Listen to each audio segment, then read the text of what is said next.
Yes, I'm back. Welcome to OG Comics Review. I'm the OG coming to you from Panama City Beach, Florida, living the bling life today. Got my gorgeous Mil Muertes mask and got this gorgeous bling t-shirt. Nice, huh? Nice. Today, we're going to go over pulls for 412. Guys, the biggest pull I've ever had. 20 comic books. 20. Look at that stack. That's a good bit of cash there. We're going to start off with the variant first. This is Immortal X-Men number 3, and this has just been fantastic. It's Sins of Sinister, and Mr. Sinister has won. He has been able to manipulate the X gene by putting his gene into all mutants that have been through the resurrection process. Basically, he can control them. What happened was he won. Sinister won. But the problem was that the mutants, they wanted governments. They wanted to take over. They killed the Avengers. They took over Asgard. They ran roughshod over that. They pretty much determined that they really did not need Mr. Sinister, and they were on the verge of killing him. So what he wanted to do, he calls it his Mora engine. These are clones of Moira Taggart. Moira Taggart is a mutant that has since gone rogue and is one of mutantdom's biggest villains now. They created that villain. They turned on her, and they were out to pretty much kill her under the direction of the Quiet Council and Charles Xavier. Does this guy screw up more than anybody? Charles Xavier is constantly screwing up. Anyway, she is also a member of Orcus, and Orcus has wants nothing to do with mutantdom. They want to take down mutantdom. Though in the recent events, Orcus did team up with mutant kind. We'll get into that later. Anyway, this is a beautiful variant of Immortal X-Men. This is number 3. This is a LaRocca variant. Why I got it, I love the cover. It has the clones of Moira Taggart back here, and it has Rasputin. Guys, gals, everybody loves Rasputin. She is a chimera, probably one of Sinister's greatest achievements as a chimera. A chimera was pretty much created in a test tube, and they have multiple powers from different mutants. We don't know yet how she possesses a soul sword. She's a teleporter. She has steel skin like Colossus. She can teleport like Nightcrawler. So there is limited range there. Maybe her range is greater. We're just still learning a lot about this character. Man, I'm telling you, a figure or a statue ever comes out of her, the OG has got to have it. Anyway, getting into the pulls, and I'm going to have to break this down because there are so many. Finally, West of Sundown number 9 finally came out. I have it. I've told you before that this storyline, it should have ended a long time ago. I think they're just continuing to go on and go on. It's almost like Lost syndrome. If you guys remember Lost was fantastic, but it should have really ended after season number 3. I mean, it went on, I believe, 7 seasons. It just went on too long. It was one of those shows, and I bitch about this all the time. A lot of time, these writers do not have an ending. They don't. They don't have an ending. And Lost had one of the stupidest endings ever.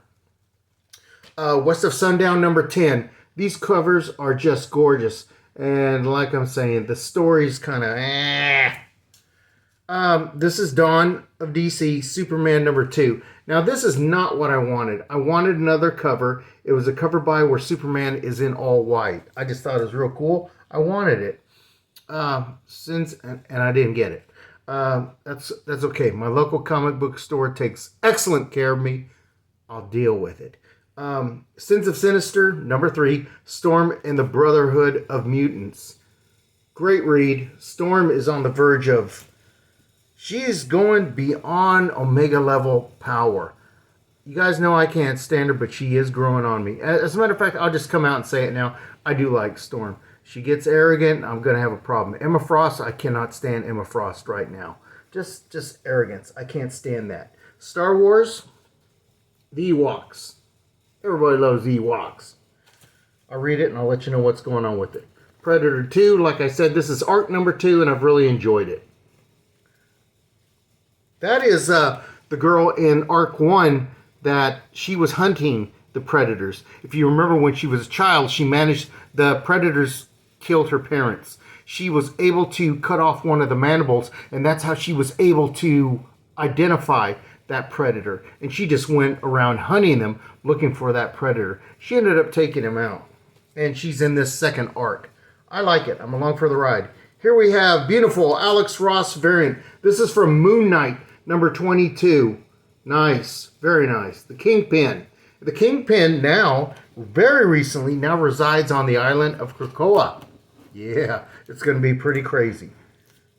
He has what you almost want to call from Lethal Weapon, diplomatic immunity, because he's married to a mutant. Typhoid Mary, she's a mutant. I never knew that. Anyway, more Alex Ross. This is Miles Morales number 5. Gorgeous Electro. Another Doctor Doom from Guardians of the Galaxy number 1. Look at Doom. He looks great.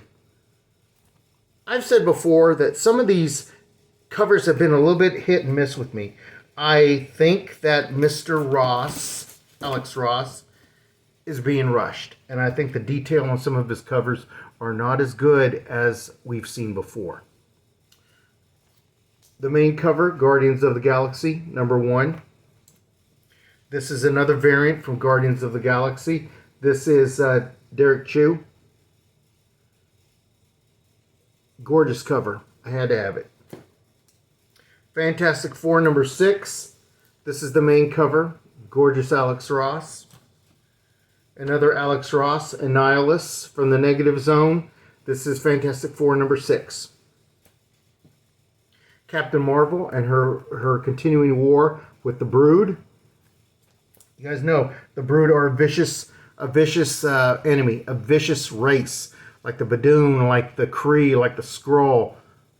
Except the Brood, nothing good about them. The Dire Wraths, there are so many.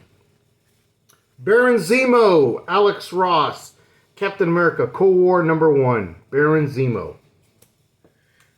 I like this. I have not read it yet. This is a variant cover of Disney. Scar number 1. I always kind of had a thing for Scar, even though Scar did, what was his name? Mufasa? Did Mufasa wrong, man. One of the worst scenes ever. Worst. Adults cry. What do you expect the kids to do? It's messed up. It's sad. Another one. Just love it. I've got another one coming, and I'll share that with you when it comes to me. It's an eBay buy. X-Men 21, Fighting the Brood. And my understanding, I kind of flipped through pages. As a race, genocide, Cyclops wants to take him out. He sees no value in this and has no problems with it. Jean talks him out of it. We'll see how that goes. It's an ethics thing. Nothing's ever come out positive about the Brood. This is, I wish it was a little bit better, but I'll explain. This is Mora X. This is like a trading card variant. When I originally saw this, and I think the artist was, I can't remember his name. He did, I can't remember his name. I loved the way Mora looked. She's an android now. She is an AI. She was dying. Wolverine gave her the fatal blow, and before she did that, this guy basically put her essence into an android. You see the robot eyes. She's vicious. But I got a feeling that they're going to... I like her as a villain. She's a very dangerous villain to mutants with a chip on her shoulder. They betrayed her. They did her dirty. Her dream was different than Charles Xavier's dream.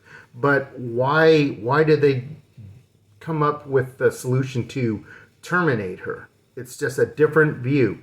She wanted to eradicate all mutants by suppressing their mutant gene. That was her only way. That was her opinion. That was her view about how mutants could continue to live, to become a part of humanity by eliminating the mutant gene. You got a lot of X-Men, a lot of mutants out there that don't want to part with those gifts. Makes you wonder, could they really make it in the real world without those gifts? It's an advantage. It's quite the question. And it's a question for you and me, the OG. Anyway, last one here. This is Klein, Nick Klein, a variant cover. This is the Island of Krakoa. It's embodiment that kind of walks around. Can't talk. They can understand it, but humans cannot. It's a language that was created by Professor X, maybe? I don't remember. It is actually how the island of Krakoa speaks.